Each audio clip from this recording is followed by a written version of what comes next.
Thank you very much. I do have a few slides to show you and talk about some things that are of great interest to me, continue to be interest to me. These are the main points that I intend to cover over the next 3 or 4 hours. And I only have 2 hours? Is that okay? Well, we'll try to make it work. And I don't know about Canada. Helene, do the professors here give pop tests? You give pop quizzes? Yeah, well, we do that in the U.S. And so get ready. Here's a pop quiz. How many people rank tobacco as the leading cause of death worldwide? You have to participate. If you don't vote at least once on these, you're going to get an F for tonight. So how many say tobacco? Yeah, okay, good. How many say obesity? Yeah, lots of hands there. How many say high blood pressure? Physical activity, inactivity? Yeah, that's okay. High blood glucose? Yeah, not many there. Well, yes, okay. Someone who understands muscles and glucose. Well, here's the answer according to the World Health Organization, published fairly recently. You can see, oh, this isn't very bright. Will you excuse me?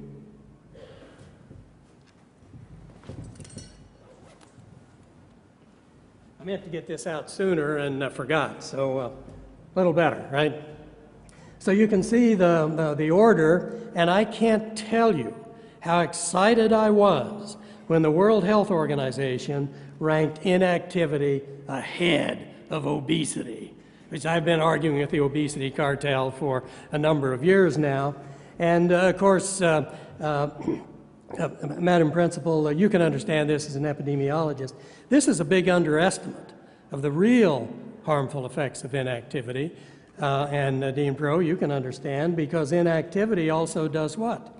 Affect this one, and affect this one. And then from the epidemiologist's perspective, these data are based almost exclusively on self-reported physical activity. Yeah, not a very accurate measure. We call that misclassification in epidemiology. And the reason is, we might not ask the right questions. You might not remember. And then there is the occasional scoundrel who will exaggerate a bit. So this really is an underestimate, and I am so bold, or some would say so stupid, as to say physical inactivity is the biggest public health problem of the 21st century. I'm going to show a little data from our work over the last few decades from this large cohort that I've been able to follow, examined at the Cooper Clinic in Dallas. We now have over 80,000 patients in the cohort we're working with. People go to the Cooper Clinic for preventive medical examinations. And I can't ask this in the interest of, protecting personal, but I wouldn't be at all surprised if there are people in this audience who might have gone there.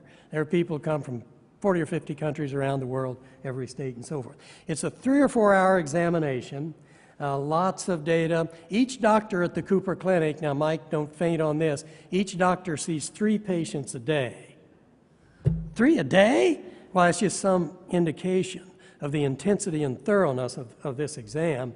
But the reason I went there and the reason I wanted these data was this, CRF.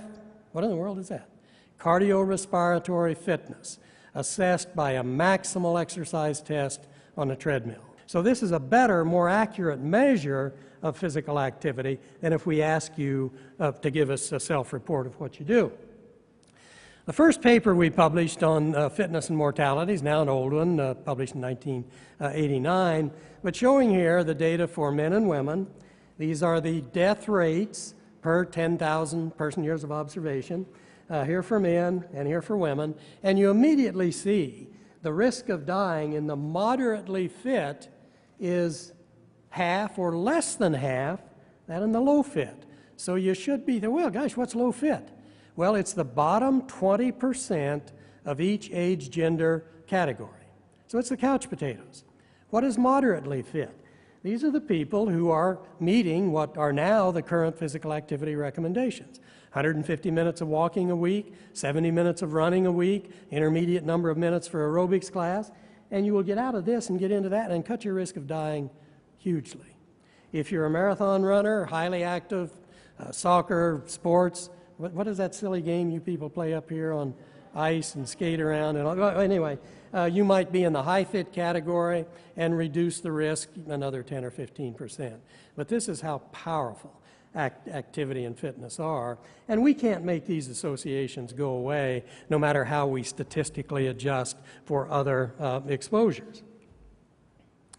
So I want to talk about fitness and some other health outcomes. We continue to do research.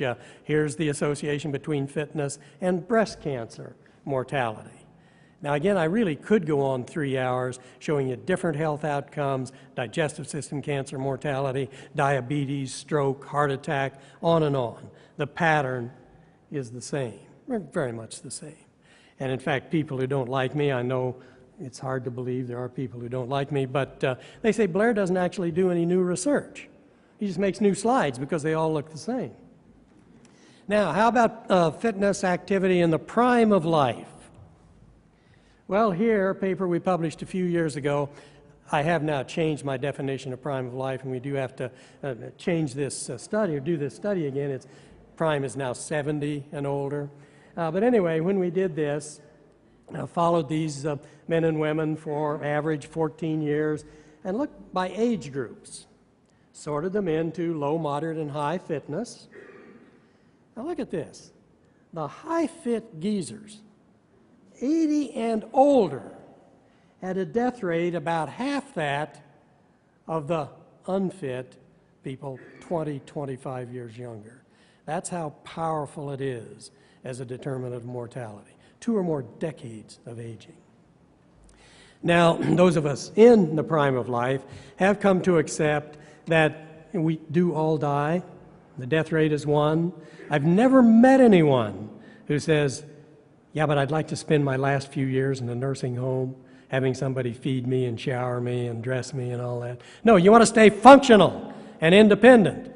And I'll tell you the best insurance for that is to stay active and fit. And again, I could go on and show many slides on that topic. And then the final thing that really worries us in this age group is, where am I? What town is this? Who are you? Sorry. We're getting more and more evidence that exercise is good for brain health. It delays dementia, Alzheimer's disease. It's actually good for brain health of kids as well. Improves their executive function, improves grades. The research is building on those topics. And exercise and being fit is good for essentially everybody. If you already have a chronic disease, for example, if you have hypertension, here are, I think it's about, 8,000 men who had physician-diagnosed hypertension. When they came for the exam, of course, we measured their blood pressure, and we could then sort them into these categories. Some of them, their blood pressure was well controlled. Well, good for their doctor and good for them taking the medication. Some of them, they were still in stage 1 hypertension, and some of them were in stage 2 hypertension. But look, low, moderate, high fitness in each of those categories. And can anyone guess where I'm going next with my pointer? The guys in stage 2 hypertension who were high fit at a much lower, this is cardiovascular disease events, rate than the low fit guys whose blood pressure was well controlled. So if some of you are doctors and you're treating patients with hypertension, don't congratulate yourself too much just when you get their blood pressure under control. What is their fitness level? Another medicine, an important medicine. And then to my favorite, I was a little surprised and actually got on the bad side of the obesity cartel. Here in your country, in 1994, Claude Bouchard had a satellite meeting preceding the International Congress on Obesity that was being held in this city. And he asked me, he said, Steve, why don't you look at how fitness might be related to mortality in overweight people? So I did.